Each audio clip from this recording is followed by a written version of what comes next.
My name is Ursula Buchan, and I'm a granddaughter of John Buchan, the writer. I've recently published a biography of him entitled Beyond the 39 Steps.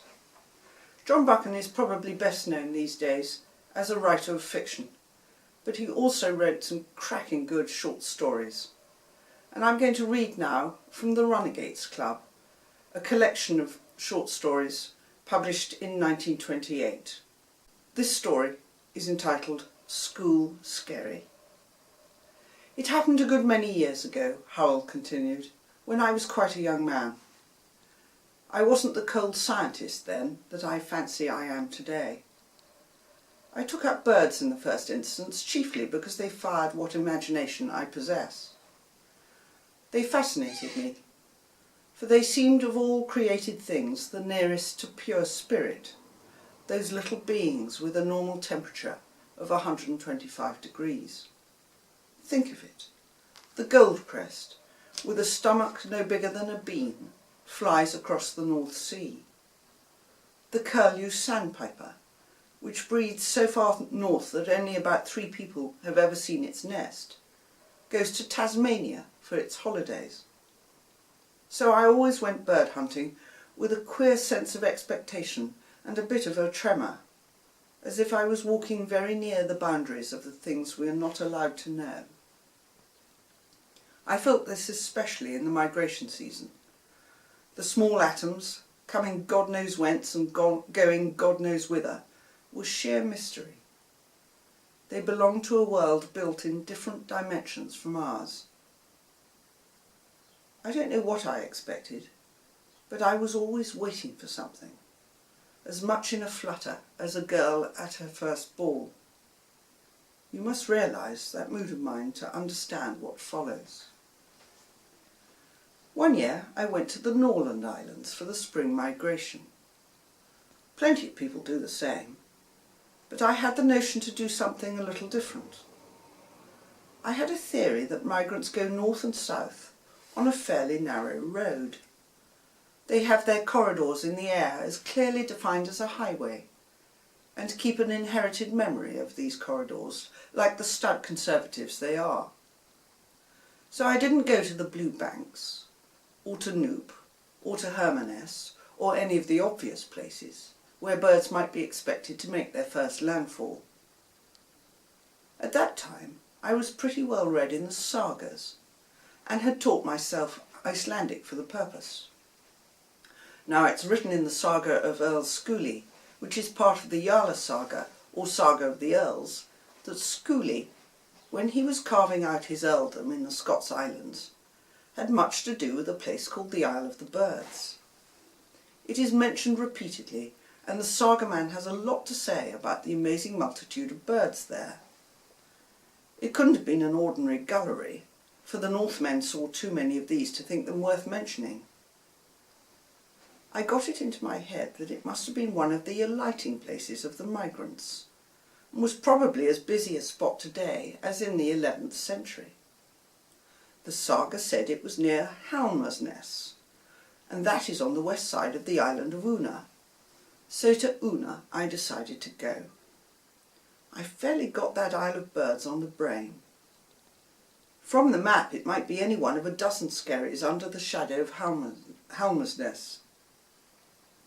I remember that I spent a good many hours in the British Museum before I started, hunting up the scanty records of those parts.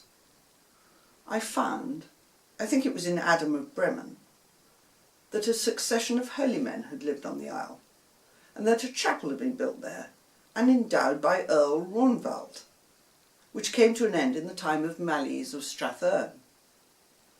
There was a bare mention of the place, but the chronicler had one curious note. Insular avium, ran the text, quae est ultima insular et proximo, abisso. I wondered what on earth he meant. The place was not ultimate in any geographical sense, neither the farthest north nor the farthest west of the Norlands. And what was the abyss? In monkish Latin the word generally means hell, Bunyan's bottomless pit, and sometimes the grave, but neither meaning seemed to have much to do with an ordinary sea skerry. I arrived at Una about 8 o'clock in the May evening, having been put across from Voss in a flip boat.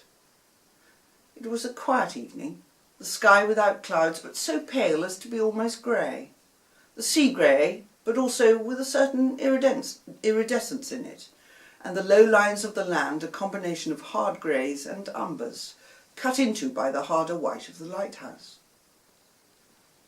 I can never find words to describe that curious quality of light that you get up in the north. Sometimes it's like looking at the world out of deep water. Farquharson used to call it milky, and one saw what he meant. Generally it's a sort of essence of light, cold and pure and distilled, as if it were reflected from snow. There's no colour in it, and it makes thin shadows. Some people find it horribly depressing.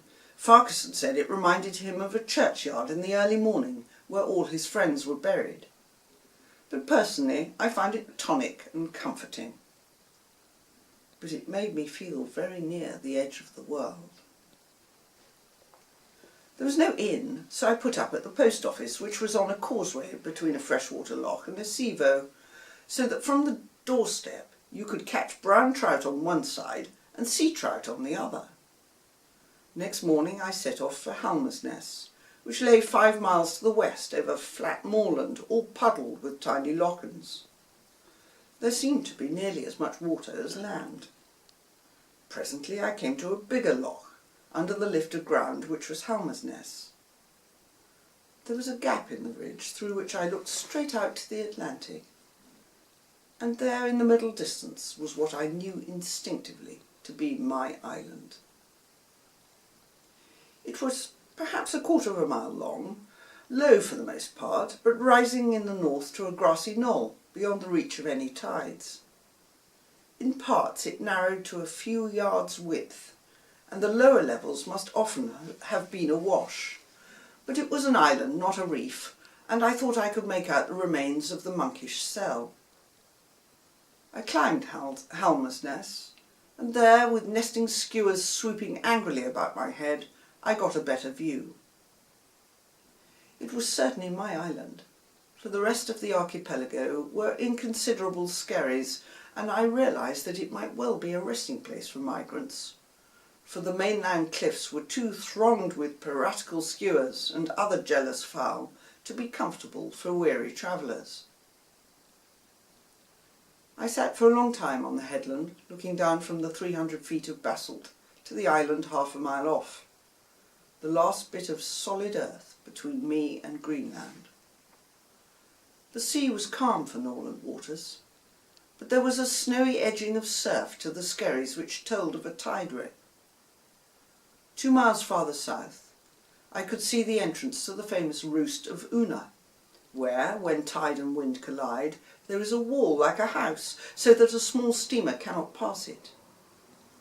The only sign of human habitation was a little grey farm in the lowlands towards the roost, but the place was full of the evidence of man. A herd of Norland ponies, each tagged with its owner's name, grazing sheep of the piebald Norland breed, a broken barbed wire fence that drooped over the edge of the cliff. I was only an hour's walk from a telegraph office, and a village which got its newspapers no more than 3 days late. It was a fine spring noon, and in the empty bright land there was scarcely a shadow. All the same, as I looked down at the island, I did not wonder that it had been selected for attention by the Sagaman, and had been reputed holy. For it had an air of concealing something, though it was as bare as a billiard table. It was an intruder, an irrelevance in the picture, planted there by some celestial caprice. I decided forthwith to make my camp on it, and the decision, inconsequently enough, seemed to me to be something of a venture. That was the view taken by John Ronaldson when I talked to him after dinner. John was the postmistress's son, more fisherman than crofter like all Norlanders, a skilful sailor, and an adept at the dipping lug, and noted for his knowledge of the western coast. He had difficulty in understanding my plan, and when he identified my island he protested. "Not School Skerry," he cried. "What would take you there, man? You get all the birds you want on Halmer's Nest and a far better field.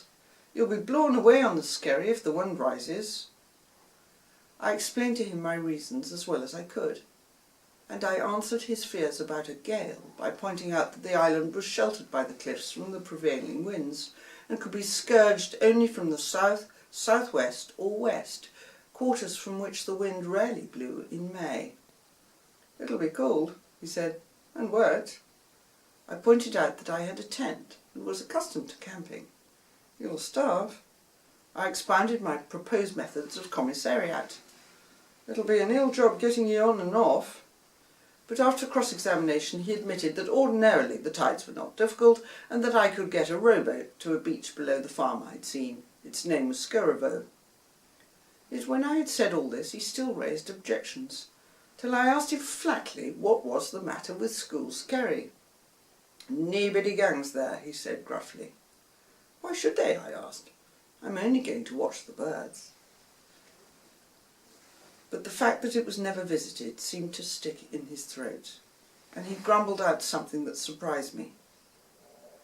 "It has an ill name," he said, but when I pressed him, he admitted there was no record of shipwreck or disaster to account for the ill name.